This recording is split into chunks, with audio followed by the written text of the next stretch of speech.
Welcome all. स्वागत आहे सगळ्यांचं. आय होप सगळेजण व्यवस्थित आहात, राईट? सो थिंग इज आपण आता नेक्स्ट लेसन चालू करणार आहोत. त्या नेक्स्ट लेसनचं नाव आहे अन आयडियल रूलर.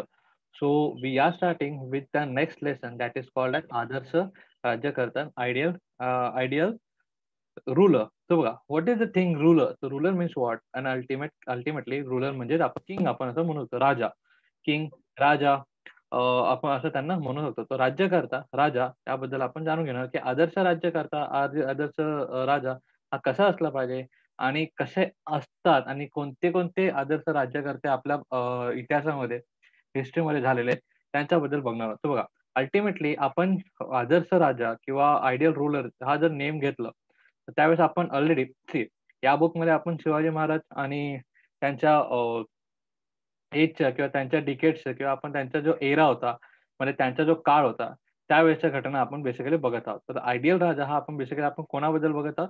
तर श्री छत्रपती शिवाजी महाराज यांच्याबद्दल आपण बघत आहोत. आयडियल रूलर म्हणजे काय? आदर्श राजा. तो आदर्श राजा आपण कोणाबद्दल बघत आहोत? तो बेसिकली आपण बघत आहोत श्री छत्रपती शिवाजी महाराज यांच्याबद्दल आपण आयडियल आदर्श राज्य करतात म्हणजे आयडियल रूलर असं आपण बघत आहोत. तर ठीक आहे. Let's go. आपण जाणून घेऊया की त्यांनी कशाप्रकारे त्यांचे जे गोष्टी होत्या, कोणत्या गोष्टी, कशाप्रकारे त्यांनी त्यांचं राज्य राज्य चालवण्यासाठी त्यांनी कशाप्रकारे मॅनेजमेंट ठेवली आणि त्या मॅनेजमेंटमध्ये कोणाकोणाला त्यांनी हे अपॉइंट केलं होतं. अपॉइंट म्हणजे काय? कोणाकोणाला त्यांनी निवडलं होतं. कोण-कोण कशाप्रकारे राज्य करत होतं आणि कशाप्रकारे हे सगळ्या गोष्टी अल्टिमेटली राजाच्या म्हणजेच कोणाच्या? छत्रपती महाराजांच्या, शिवाजी महाराजांच्या कंट्रोलमध्ये होत्या. ते सुद्धा आपण जाणून घेणार आहोत. ठीक आहे. सो त्याबद्दल आपण जाणून घेणार आहोत. सो लेट्स गो आणि आपण चालू करूया हा लेसन. या. सो बघा, the before and foundation of the Swaraj, the Maharashtra was under the domination of Adilshahi, Siddi, Portuguese, and Mughal power. As Shivaji Maharaj struggled against this power, he faced all kinds of adverse circumstances. He founded an independent and sovereign Swaraj. He set up a system for the administration of this Swaraj. He turned the Swaraj into the Surajya or Surajya, a kingdom that sought the welfare of all. The Maharaja created a new order with his capability. In the course of the conflict for the founding of the Swaraj, he himself had to face the many grave dangers. Events like the meeting with the Afzal Khan, the siege of Panara, the attack on the Shaiste Khan, the escape from Agra, all involved the great amount of risk. The Shivaji Maharaj emerged successfully in all these events and no harm came to him. म्हणजे बघा, आपण बघितलं basically बघायला गेलं तर ह्याच्यामध्ये पहिल्यांदा आपण बघितलं तर बघा, आपल्या महाराष्ट्रामध्ये on above Maharashtra who ruled on us basically before the Shivaji Maharaj. तर शिवाजी महाराजांच्या आधी आपल्यावरती आदिलशाह, निजामशाही, नंतर मुघल आणि नंतर पोर्तुगीज. तर हे काही जे 4 साम्राज्य होते, की हे जे 4 लोक होते त्यांचं आपल्यावरती राज्य होतं. त्यांचं आपल्यावरती 4 राज्य होतं. परंतु शिवाजी महाराजांमध्ये जसं आपण बघा एक गोष्ट आपण ऐकलेलंच असेल किंवा हा जो वाक्य आहे, जो कोट मी तुम्हाला बोलतोय, तो कोट तर आपण हा वाक्य आपण ऐकलेलं आहे नक्की. तो कोणता? शून्यापासून स्वराज्य निर्माण केलं. तर बघा, शिवाजी महाराजांकडे नाही काही किल्ला होता, नाही काही नव्हतं. म्हणजे स्वतःचं असं काही अस्तित्व नसताना सुद्धा त्यांनी शून्यापासून पहिले स्वराज्याची शपथ घेतली आणि शून्यापासून त्यांनी भलं मोठं मराठा साम्राज्य त्यांनी निर्माण केलं आणि निर्माण करता आपल्या सगळ्यांना माहिती आहे की त्यांनी आदिलशाह, मुघल, नंतर आपण बघू शकतो पोर्तुगीज यांना कशाप्रकारे तोड दिला, यांच्याबरोबर कशाप्रकारे लढा दिला आणि लढा करता कारण कशाप्रकारे हिंदवी स्वराज्य किंवा स्वराज्य त्यांनी निर्माण केलं ह्याची गोष्ट आपल्या सगळ्यांना माहिती आहे. त्याच्यामध्ये असे कोणत्या घटना होते, की जे त्यांच्या जीवावरती सुद्धा उठलेले होते. जसं जसं आपण बोलतो भेट अफझल खानाशी, that is meeting with the Afzal Khan. नंतर शाहिस्ते खान, शाहिस्ते खानावर अटॅक. नंतर आपण बोलतो पन्हाळ्याला वेढका, that is siege on Panhala. म्हणजे आपल्याला वी ऑल नो की लाइक पन्हाळ्याला वेढकाला त्यांना पन्हाळा वेढका लागलेला होता आणि तिथून सुटका त्यांनी सुटताना त्यांनी बाजीप्रभू देशपांडे यांनी एक त्यांच्यासाठी सॅक्रिफाईस केला आणि पावनखिंड ही लढवून बाजीप्रभू देशपांडे यांनी सॅक्रिफाईस केला, पावनखिंड करून त्यांना सुखरूप ठेवले. तर बघा, म्हणजे फक्त बोलायचा अर्थ असं की शिवाजी महाराजांनी म्हणजे शिवाजी महाराज नव्हे तर त्यांच्यासोबत त्यांच्यासाठी जीव देणारे जे मावळे होते तेही तितकेच इम्पॉर्टंट होते स्वराज्यासाठी. म्हणून स्वराज्य हा सगळ्यांसाठी म्हणजे बघा, बेसिकली जर बघायला गेलं ना तर पहिलेचे राज्यकर्ते किंवा पहिले जे आदिलशाही, निजामशाही हे जे बोलत होते त्यांच्यामध्ये कसं व्हायचं, त्यांच्यामध्ये पण स्वराज्य होतं. म्हणजे बऱ्यापैकी राज्य होतं. पण तरी कुठे ना कुठे एका गरीबावर किंवा स्त्रीवर कुठे ना कुठे अत्याचारही होतच होते. तर म्हणजे बघा अत्याचार ते होते आणि आपल्याला माहिती आहे स्वराज्य निर्मितीसाठी ज्याप्रमाणे मावळ्यांनी जेवढं संघर्ष केला, त्याचप्रमाणे मावळ्यांच्या मागे बघा, आपण एक थॉट आपल्याला सगळ्यांनाच माहिती आहे काय, की प्रत्येक एका पुरुषामागे, प्रत्येक एक सक्सेसफुल पुरुषामागे, प्रत्येक यशस्वी माणसामागे स्त्रीचा हाता असतो. तर बघा, बेसिकली व्हॉट, की बघा whenever the person or the मावळा गोज फॉर द फाईट और goes for the conflict, the responsibility of taking care of home and taking care of his relatives and taking care of his parents and taking care of his children, it comes on the lady. म्हणजे बघा मला असं म्हणायचं की भले एखादा घरातला माणूस जर बाहेर युद्धासाठी जात असेल किंवा युद्धामध्ये त्याचं बरं वाईट काय होत असेल, तर बघा घरातल्या स्त्रीवर सगळी रिस्पॉन्सिबिलिटी येते घर सांभाळणं. त्यांच्या आजी-आजोबांना किंवा आपले जे जुने म्हणजे आपले आई-वडील आहेत त्यांना सांभाळणं, आपल्या मुलांना सांभाळणं, त्यांना शिक्षण देणं, घराचे काम, एवढी सगळी रिस्पॉन्सिबिलिटी त्यांच्यावरती येते. आणि ते चोखपणे आणि ते सक्सेसफुली ते करत सुद्धा असतात. म्हणून हा सेंटेन्स कधी पण वापरला जातो, की behind the every successful man there is a woman. तर बघा म्हणजे प्रत्येक एका यशस्वी माणसामागे एक स्त्री ही नक्कीच असते. तर भले ती आई असते किंवा बहीण असते किंवा पत्नी असते किंवा आपण बोलू तर मुलगी असते. परंतु एक स्त्री ही नक्की कोण ना कोण असतेच. तर बघा धिस इस द थिंग.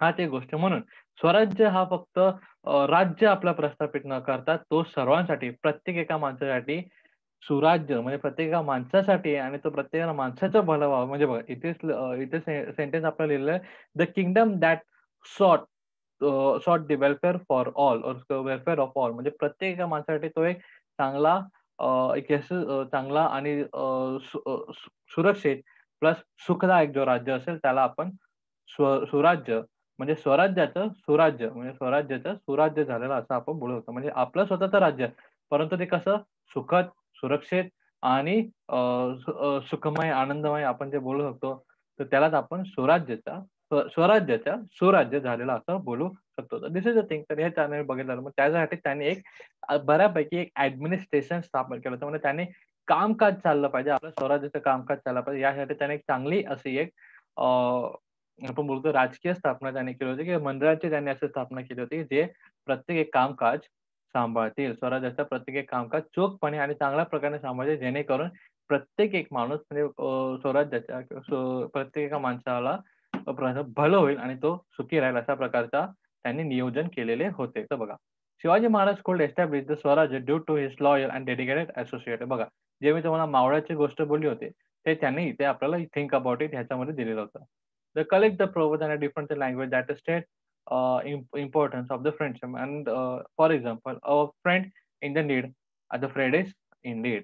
हे बघा, त्यांनी काय सांगितलेलं आपल्याला बघा, ज्याप्रमाणे मावळे मावळे बघा मावळे राजांसाठी जीव सुद्धा द्यायला तयार होते आणि बघा, मावळे हे राजांसाठी एक सैनिक नसतात किंवा आपला एक सेवेकरू नसतात, तर तो आपला एक मित्र आहे आणि याचप्रमाणे ते त्यांना वागवलेलं आहे. आपल्याला माहिती आहे तानाजी मालुसरे आहे. राइट. हे पण एक त्यांच्यासाठी एक मित्रच होते. कारण जेव्हा स्वराज्य स्थापना करत असताना, तर त्याने स्थापना कोणासोबत केलेली 8 मावळ्यांसोबत किंवा त्यांचे जे मित्र होते, त्यांच्यासोबत त्यांनी स्वराज्याची स्थापना केली होती आणि त्यांच्यासोबत त्यांनी सुद्धा तिथे तेवढीच प्रखर आणि तेवढीच मनापासून शपथ घेतली होती, की आपल्याला स्वराज्य, चांगलं राज्य आपल्याला स्थापित करायचं आहे. तर बघा, तर मग तेच मी तुम्हाला म्हणतोय, की मावळे सुद्धा एक इम्पोर्टंट घटक आहेत आपला. राइट. सो बघा, प्रत्येक एका माणसासाठी म्हणजे फक्त राज्यकर्त्यासाठी नाही किंवा मोठ्या वर्गासाठीच नाही, म्हणजे अमीरासाठीच नाही, तर गरिबासाठी सुद्धा आपलं स्वराज्य भल्याचं राहावं हे धोरण हे धोरण आपण बोलू शकतो कोणाचं होतं? तर शिवाजी महाराजांचं, श्री छत्रपती शिवाजी महाराजांचं होतं. त्यांच्यासाठी त्यांनी कशाप्रकारे एक ॲडमिनिस्ट्रेशन जनरेट केला. Administration means what? की कशाप्रकारे त्यांनी एक अ, काय बोलू शकतो आपण एक कार्यकार त्यांनी जो निर्माण केला, एक मंडळ कसं निर्माण केलं, की जेणेकरून प्रत्येक काम सुयोजने होतील ते आपण बघणार आहोत. ठीक आहे. So let's go for that. Let's go for that new things. तर बघा, ऑर्गनायझेशन स्किल. तर बघा, the Maharaj inspired the people around him to work for the Swaraj. He he origin or his organisation skill were unparalleled. With this skill, he drew around himself the brave people who were also extremely loyal. This close association of Maharaj performed their duty even by risking their own life. There are the many instances for his in the founding of the or founding of the Swarajya. So Jiva Mahala, the who killed the Baba Sayyid at the critical moment during the meeting with the Afzal Khan. The Shiva Kaset, who crossed the siege of Pannalagad and disguised the Shivaji disguised the Shivaji Maharaj. Baji Prabhu Deshpande, who blocked the advance of the enemy on the way to Visalgad. और नंतर Murarbaji Deshpande, who defend the fort Purandar, Tanaji Malusare, who sacrificed his life while conquering the Sihagarh, the Hiroji Farjat, and again we can say the Madari Mehtar, who risked their life during the escape of Maharaja from the Agra, etc. The Maharaja took great care of his associate. For example, the Kanoji Jede, who associated with the Maharaja in the work of the Swarajya from the very beginning. When the aging Kanoji fell ill, the Maharaja told him not to neglect his medicine or treatment on any account. तर बघा basically आपल्याला बघू शकतो की ज्याप्रमाणे मी तुम्हाला सांगितलं की स्वराज्य स्थापन होण्यासाठी मावळे पण किती इम्पॉर्टंट होते आणि ते महाराजांना हे एखादे आपला मित्र किंवा म्हणजे एक सेवक बोलू शकतो आपण किंवा सेवक आपला नौकर किंवा आपला पहारेकरू किंवा आपला योद्धा म्हणजे मी राजा आणि तुम्ही सेवक अशा प्रकारे ट्रीटमेंट न देता त्यांनी तुम्ही माझे भाऊ आहात, तुम्ही माझे बंधू आहात, की तुम्ही माझे मित्र आहेत, अशा प्रकारचे ट्रीटमेंट आपल्याला देताना त्यांनी बघितलेलं. म्हणजे बघा तानाजी मालुसरे असावं, जीवा महाला असावं. कारण बघा आपल्याला माहिती आहे की आपल्याला माहिती आहे की आपण बघू शकतो की मावळे यांनी काय केलंय की आपल्या जीवाचे सुद्धा विचार केला नाही महाराजांसाठी, महाराजांना वाचवण्यासाठी, महाराजांची रक्षा करण्यासाठी किंवा महाराजांनी दिलेलं कार्य पूर्ण करण्यासाठी त्यांनी आपला स्वतःच्या जीवाचा सुद्धा विचार केला नाही आणि त्यांनी आपले जीव बहुतांश लोकांनी जीव हे सुद्धा दिलेले आहेत. जसं आपण जीवामाला बोलू शकतो. अफजल खानासोबत असताना, नंतर आपण बोलतो शिवा कासेत, बाजीप्रभू देशपांडे आपल्या सगळ्यांना माहिती आहे. तानाजी म्हणजे विशाळगडला जाताना, पन्हाळावरून सुटताना विशाळगडला जाताना त्यांनी ब्लॉक करून ठेवलं. पावनखिंड ज्याला आपण म्हटलेलं राइट. नंतर Morarji Deshpande who defend the fort of Purandar. नंतर तानाजी मालुसरे. तानाजी मालुसरेने आपले पूर्ण जीवन सॅक्रिफाईस केलं आणि ते पण केव्हा जेव्हा त्यांच्या मुलाचं लग्न तोंडावर असताना. मुलाचं लग्न तोंडावर असणं म्हणजे काय and it was about we can say the celebration of his son's marriage. म्हणजे त्यांच्या मुलाचं लग्न होतं आणि येत होतं बट स्टील त्या मोमेंटला सुद्धा ते जाऊन पहिले स्वराज्याचे कार्य केले आणि त्यांनी काय वाक्य बोललं होतं, कोणतं एक वाक्य बोललं होतं, आधी लग्न कोंडाण्याचे मग माझ्या रायबाचे. फर्स्ट ओके तर ते इंग्लिश मधलं मला माहिती नाही but still I am just saying की आधी लग्न कोंडाण्याचे मग माझ्या रायबाचे. तर बघा तो हा एक सेंटेन्स होता आणि या सेंटेन्स वरून तो with this sentence we can get to know about his loyalty. म्हणजे या सेंटेन्स वरून त्यांनी किती ते समर्पित होते राजांसाठी, म्हणजे किती ते सन्मान करत होते प्लस आपलं जीवन व्यतीत करण्यासाठी महाराजांसाठी ते तयार होते आणि त्यांनी केले सुद्धा. तर यासाठी ते बोलतात की महाराज आणि महाराजांच्या आजूबाजूला महाराजांच्या आजोबाने म्हणजे आणि हे लोक कोण होते? ते महाराजांना माहिती होते की हे लोक माझ्यासाठी जीव सुद्धा द्यायला ते तयार होते. They are ready to sacrifice my life for the swarajya. So such skill or such loyalty और सच ब्रेवरी त्यांनी त्यांच्यामधले ओळखलेले होते. म्हणजे अशा प्रकारचे एक काय बोलतो एक इमानदारपणा, अशा प्रकारचे धाडसीपणा, अशा प्रकारचं एक ब्रेव्हरी म्हण आणि धाडसीपणा आपण जे बोलतो त्यांनी ओळखलेलं होतं आणि त्या लोकांना त्यांनी आपल्या आजूबाजूला ठेवलेलं होतं. आणि बघा राज्य करताना महाराज आणि अशा प्रकारचे म्हणजे लोकांचे गुण, बेसिकली लोकांचं गुण कसं ओळखायचं किंवा लोकांचे गुण ओळखण्याची एक अप्रतिम कला ही महाराजांना येत होती आणि महाराजांकडे ती होती आणि म्हणून त्यांनी एक प्रबळ स्वराज्य स्थापित करण्यासाठी कोणत्या मावळ्यांची गरज आहे आणि कशा मावळ्यांची गरज आहे आणि कोणत्या मावळ्यांना कुठे यूज करावे आणि कोणत्या मावळ्याला कशा प्रकारे कार्य दिलं तर ते कार्य सिद्ध होतील अशा प्रकारे परिपूर्ण नॉलेज त्यांना माहिती होता. अशा प्रकारे परिपूर्ण गुण त्यांना माहिती होता आणि त्याच अनुसार आपण बोलतो की त्याच ह्याच्यावरून आपण बोलतो की महाराज हे स्वराज्य एक प्रबळ आणि एक शक्तिशाली राज्य ते प्रस्थापित करू शकले. दिस इज द थिंग. तर बेसिकली बोलायचा अर्थ असा आहे की जो गुड लीडर असतो किंवा जो ओरिजिनॅलिटी जो लीडर असतो, चांगला लीडर, हा फक्त लोकांना सोबत ठेवत नाही तर लोकांचे गुण किती आहेत म्हणजे कोणता गुण त्यांच्यामध्ये चांगला आहे आणि कोणता गुण त्यांच्यामध्ये चांगला असताना आपण त्यांना कशाप्रमाणे कोणतं कार्य दिल्यावर तो चांगला करू शकतो, तर ते त्यांना परिपूर्ण माहिती होतं आणि हेच एक त्याचा एक प्लस पॉइंट होता. म्हणजे एक चांगले महाराज तरी चांगले लढवय्ये किंवा चांगलं युद्धनीती म्हणजे त्यांना वॉर टॅक्टिक्स किंवा एक चांगला वॉरियर तर ते होतेच. बट त्यासोबतच एक चांगले ह्युमन सुद्धा होते, की जेणेकरून त्यांना माणसामध्ये कोणता एक गुण आहे आणि कोणता एक चांगला गुण आहे, हे सुद्धा त्यांना माहिती होते. आणि ते त्यांनी ते हमखास ओळखू शकत होते. So this is the thing. So this is also the one skill आणि हे एक सुद्धा एक त्यांच्यावर एक प्लस पॉइंट होता, की जो त्यांना एक सक्षम राजा आणि एक स्वराज्याचं सुराज्य बनवण्यामध्ये त्यांना यूज पडला, की जेणेकरून बघा, जेणेकरून त्यांनी काय केलं, जेणेकरून त्यांना ज्या व्यक्तीला जो कार्य तो करू शकतो चांगला, तर त्या कार्याचं त्यांनी काय दिलं होतं, त्याला ते म्हणजे समजा, हे सपोज आता समजा, की माझ्याकडे चांगला गुण आहे, मी काहीतरी मॅनेजमेंट करू शकतो किंवा मी चांगला हिशोब माझा चांगला प्रकारे मी ठेवू शकतो. तर बघा, तर मला हिशोबाचं काम दिलं, तर कोण रस्ते वगैरे चांगलं बनवतं किंवा कोणाला पाण्याचे चांगले गुण करतो, कोणाला झाडांचं जर नॉलेज चांगलं असेल, झाडांचं नॉलेज म्हणजे काय, त्यांना झाडे कोणती लावली पाहिजे, कसं केलं पाहिजे, घर कसे बांधणी केले पाहिजे, याचं जर या गोष्टीचं जर नॉलेज असेल, तर त्याला तेच कार्य देणं गरजेचं असतं. तर अशा प्रकारचं एक नॉलेज, अशा प्रकारचं स्किल महाराज ओळखू शकत होते लोकांच्या आणि त्याच प्रतीने त्यांना कार्यसुद्धा ते देत असत. ओके. आता नेक्स्ट एक आणि हा एक त्यांचा एक प्लस पॉइंट होता ज्याच्यामुळे आपला जो स्वराज्य होता, हा फक्त स्वराज्यच नाही राहिला, तो सुराज्यामध्ये सुद्धा बदलला. आता आपण बघूया caring for the rayat. The caring for the rayat म्हणजे बघा, फक्त मावळे किंवा त्यांचं घर ह्याच्यासाठीच ते लिमिटेड नव्हते. तर ते जनतेसोबत किंवा जी जनता होती, जी रयत होती, त्यांच्यासोबत पण ते काय होते, तेवढ्याच प्रतीने प्रेमळ आणि तेवढ्याच प्रतीने त्यांना सुरक्षा प्रदान करणारे आपुलकीचे होते. तर बघा, जनतेची, रयतेची काळजी. While establishing the Swaraj, the Maharaja had to constantly struggle against the enemies, and his subjects suffered due to the enemy invasion. And at such time, the Maharaja used to take utmost care, utmost care, uh, utmost care to protect the Rayat. At the time of Shaiste Khan campaign, the Maharaja warned the Deshmukh to the Rohida Valley to not to fail in the duty towards the Rayat. He told the Deshmukh to visit every village and shift people to safe place down the ghat. He strictly told him not to delay even a moment.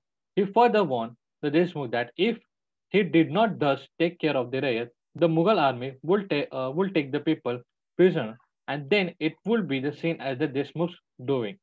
And the Maharajas also saw to it that a soldier did not in any way causes the harm for to the Rayat. तर बघा, basically त्यांनी काय बघितलं, तर basically आपण बोलतो जेव्हा बघा शाहिस्ते खानाने जेव्हा पुणे वेढा घेतला होता बघा, हा किस्सा आणि हा जो कन्सेप्ट होता, we already know about this. Shaista Khan has captured or conquered the Pune and he was basically he was there for more than 1 year. Okay, he was there for more than 1 to 2 years, right?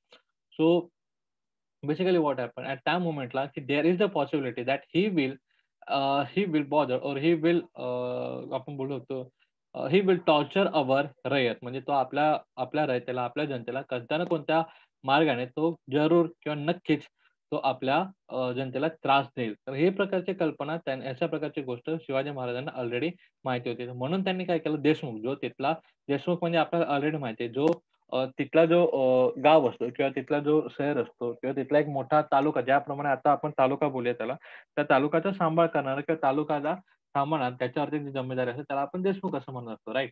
तर त्या देशमुखला त्यांनी strictly warn केलं होतं, की तुम्हाला आपले जे राहते ह्यांना लवकरात लवकर ह्यांची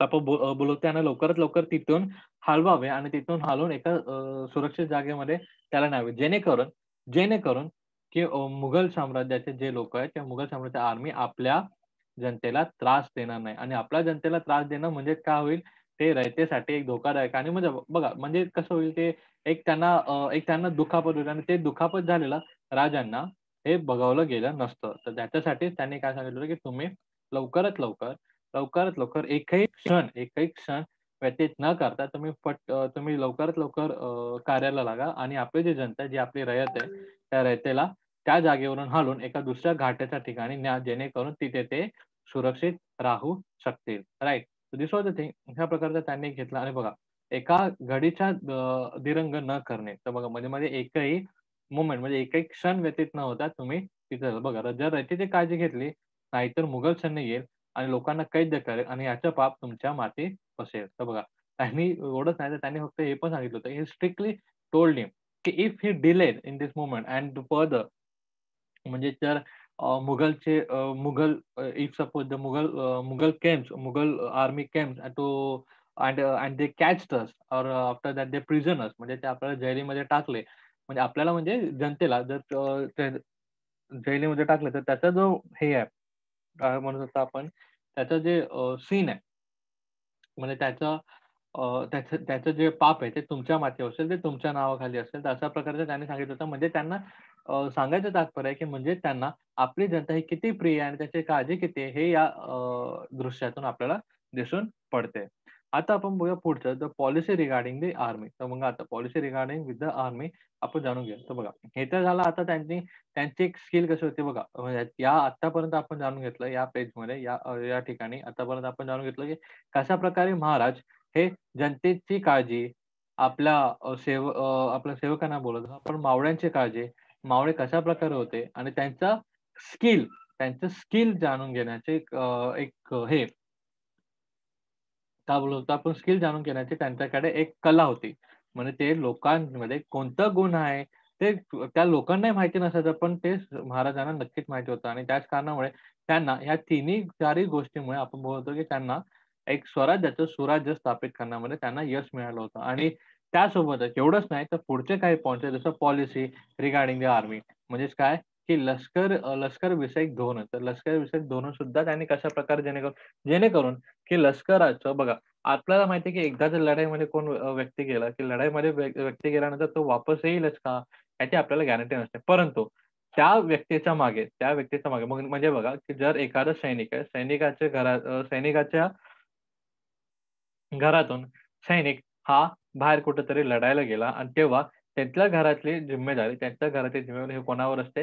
हे आपल्या राज्यावर असते. ती आपल्या राज्यावर असते. ओके. राज्य जो असतो त्याच्यावरती त्यांची रिस्पॉन्सिबिलिटी आणि त्यांची काळजी घेणं, त्यांची सुरक्षा करणं हे आपल्यावरती रिस्पॉन्सिबिलिटी असते. तर बघा, धिस इज द थिंग. तशाच प्रकारचे कसे धोरण त्यांनी सांभाळले होते, की जेणेकरून आर्मी किंवा लष्करी लोक त्यांच्यासाठी कोणते धोरण होते ते पण आपण बघून घेणार आहोत. तर बघा, the Maharaja maintain the strict discipline in the army. He was particularly about the paying the salaries to the army in time. He made the arrangement to pay the salaries for the soldiers in cash. In various kingdoms in medieval India and elsewhere, there was a system of making the payment of the soldier in the form of jagir. The Maharaja set this practice aside, and he was a strict order to army that any valuable collection during the campaign in the enemy territory were be deposited with the government soldier with the honor to their bravery in the campaign. He looked after the maintenance of their families and then of soldiers who died in battle. He took care of the wounded soldier and he treated well the enemy soldier who had surrendered themselves and who had been captured. तर बघा, तर ह्याच्यामध्ये आपल्याला दिसतं की okay, तर ह्याच्यामध्ये आपल्याला दिसतं की महाराजांचं एक धोरण, महाराजांचं सैन्याविषयी धोरण कसं होतं बघा. सैन्याविषयी धोरण त्यांचं कसं होतं, की त्यांनी एक स्ट्रिक्ट डिसिप्लिन आपल्याला ठेवलं म्हणजे एक शिस्तबद्ध त्यांनी एक सैन्य स्थापन केलं होतं. शिस्तबद्ध सैनिक म्हणजे कसं, की आपण बोलतो की ज्याप्रमाणे आपण आज आर्मी बघतो, ज्याप्रमाणे आपण एक नेव्ही फोर्स बघतो, ज्याप्रमाणे आपण एक आर्मी, नेव्ही आणि त्या आर्मी, नेव्ही नंतर आपण बघू शकतो एअर फोर्स आहे आणि त्यांचे पॉलिसी, त्यांचे स्ट्रिक्टनेस, त्यांची एक सवय ही कशी असते एकदम स्ट्रिक्ट असते आणि त्यावर म्हणजे एक टाईमावर पंक्च्युअल राहणे किंवा व्यवस्थित व्यायाम करायला पाहिजे किंवा आपलं हेल्थ व्यवस्थित ठेवले पाहिजे. जेणेकरून म्हणजे त्यांना एक सवयबंदी त्यांना केली होती. म्हणजे काय केलं तर स्ट्रिक्ट केलं होतं. त्यांना एक आपण बोलू शकतो शिस्त कडक होती आणि त्यानंतर आपण होतं सैन्याच्या वेळोवेळी त्यांना वेतन दिले जात होते आणि the salaried them. He gave the salary to this guys or this soldiers. म्हणजे काय, पहिलं प्रथमतः कसं व्हायचं पहिले म्हणजे जे मिडल ऑफ इंडिया म्हणजे मध्यवर्ती भारतामध्ये कसं व्हायचं, की मध्यवर्ती भारतामध्ये जर एखादा सोल्जर असेल किंवा एखादा सेनापती किंवा कोण हे असेल लीडर म्हणजे सैन्यप्रमुख, तर त्याला जहागीर दिलं जात असेल, त्याला जहागीर दिली जात असेल. जहांगीर जमीनमध्ये काय एखादा प्रदेश त्याला दिला आणि त्याच्यातून येणारा जो कर असेल, तो त्याला दिला जात असेल. परंतु कर एखादी जागा त्याला असे दिले जात असेल, जो त्याला सॅलरी जे त्याला सॅलरी दिली जात असेल तेवढीच त्याला म्हणजे समजा की एखाद्या सैन्याला जर ₹10,000 जर सॅलरी असेल, एक्झाम्पल देतोय, तर 10,000 ची सॅलरी असेल, तर त्याला अशा प्रकारची एक जागा किंवा अशा प्रकारची एक जहागीर त्याला द्यायची, की ज्याच्याकडून वसूल होणारा कर किंवा महसूल हा सुद्धा 10,000च असेल किंवा त्याच्या आसपास असेल. अशा प्रकारची जहागीर त्याला दिली जात असेल. परंतु बघा, परंतु आपण बोलू शकतो, की महाराजांनी अशा प्रकारचे कोणतेही प्रॅक्टिसेस किंवा अशा प्रकारचे कोणतेही कृत्य त्यांनी केले नाही. त्यांनी काय केलं, जहागीरशाही नष्ट करून त्यांनी पगार देण्यास त्यांनी सुरुवात केली होती. म्हणजे प्रत्येक एका व्यक्तीला, प्रत्येक एका अधिकाऱ्याला, सैन्याला पगार दिले जात असेल आणि प्लस एवढंच नाही तर पगार दिले जात असेल आणि कोणतेही आपण बोलतो कोणतेही जर लढाईमध्ये आपण जे सामान वगैरे जिंकलो असेल किंवा काही झालेलं असेल, तर बघा सैन्याच्या नंतर मोहिमेमध्ये जेव्हा शत्रूचा प्रदेश जात असेल आणि जेव्हा सैनिकाला जे काही मिळेल ते सर्व सरकारात जमा करण्यास लष्करास ताकीद होती. म्हणजे काय, की whatever they get from we can say the campaign during the campaign म्हणजे लढाईमध्ये किंवा एखादा प्रदेश आपण बघा आपल्याला माहिती आहे, की सुरतला छापा त्यांनी घातला होता महाराजांनी. तर अशा प्रकारची जर क्रिया केली असेल, तर अशा प्रकारच्या क्रियेमध्ये जे काही महसूल, जे काही खजिना, जे काही गोष्ट प्राप्त होईल, ते डायरेक्टली सरकारच्या खजिन्यामध्ये जाणार आणि सरकारच्या खजिन्यामध्ये जाणार अशा प्रकारची स्ट्रिक्टली किंवा अशा प्रकारची ताकीद त्यांनी केलेली होती. जेणेकरून काय होईल, की जेणेकरून सैन्याकडे काही न उरता ते आपल्याकडे ते म्हणजे राजखजानामध्ये ते जाणार आणि तेच पैसे नंतर आपण जनतेसाठी, रयतेसाठी वापरू शकू व्यवस्थित. अशा प्रकारची योजना त्यांनी केलेली होती. आणि एवढंच नाही हां.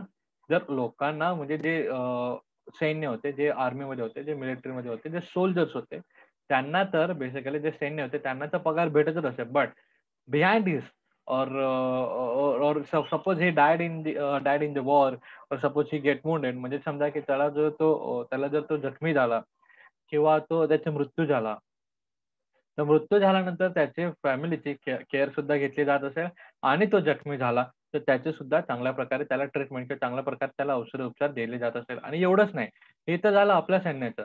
परंतु जर शत्रू सैन्याने बी जर सरेंडर आपल्याकडे केलं. सरेंडर म्हणजे काय? जर त्यांनी हात वरती केले म्हणजे काय? म्हणजे त्यांनी आपल्यासमोर हार मानली. आपल्यासमोर जर त्यांनी हार मानली, तर त्यावेळेस सुद्धा महाराज काय करायचे? त्यांची काळजी घेत असेल. त्यांना रिस्पेक्टली म्हणजे आदराने त्यांच्यासोबत वर्ताव केला जात असेल आपल्याकडून त्यांना. त्यांना रिस्पेक्ट दिली जाते, आदराने वर्ताव केला आणि एवढंच नाही तर ते जर जखमी असतील, तर त्यांची सुद्धा काळजी घेतली जात असत. राइट? आणि अशा प्रकारचे ट्रीटमेंट, अशा प्रकारचे चांगले धोरण म्हणजे आपल्या सैन्यासोबत तर होतेच, परंतु शत्रू सैन्यासोबत सुद्धा होते. ठीक आहे? तर बघा दिस वॉज द पॉलिसी आणि अशा प्रकारचे धोरण महाराजांचे होते. तर बघा आता पुढचे काही जे पॉइंट्स वगैरे आहेत ते आपण बघणार आहोत. तर व्हॉट इस द थिंग तर बघा डू यू नो सेशन आपण एक बघूया. If the war broke out during the period of the serving and growing and ripping of the crop, there will be no limit for this loss of farmer. And not only will the movement of the army interfere with the work of sowing, but the soldiers would cut off and take away the standing crop from would destroy them. They would rob the houses of farmers, and Shivaji Maharaj had ordered the officers to prohibit the soldiers from this such action. The letter written by the Chhatrapati Shivaji Maharaj in 1674 CE, or a common era we can say, to his military officers in the very important in this regard. It shows how minutely the Shivaji Maharaj thought about the disciplines in the army. If you harass and trouble the subject belonging to the different castes of robbing them, म्हणजे आता बघा ह्याच्यामध्ये आपण एक letter त्यांचं वाचाल म्हणजे त्यांनी लेटर काय झालं होतं म्हणजे बेसिकली आपण बोलत होतो की कधी-कधी आपण बोलतो ते आपण बघूया त्याच्याबद्दल. बघा, पीक लावणी, सिंचणी उगवण्याच्या काळामध्ये युद्धाने तोंड फुटले तर शेतकऱ्याच्या देण्याला त्यालाही परावार राहत नसे. म्हणजे बेसिकली काय की इफ सपोज बघा बेसिकली आपल्यामध्ये कसं होत असतं. तर याबद्दल आपण पुढच्या सेशनमध्ये बोलून घेऊया. ठीक आहे. तर बघा if you harass and trouble प्रत्येक आपण एक लेटर रीड करून घेऊया and then we will go for that. आपण नेक्स्ट सेशन मध्ये याचं एक्सप्लेनेशन घेऊन आपण ते पुढे वळूया. तर बघा, if you had a trouble the subject belonging to the different castes and robbing them to their grains, fodder, fodder, grass, vegetables, etc. Those subjects would leave their houses and migrate elsewhere. Many of them who stray to death.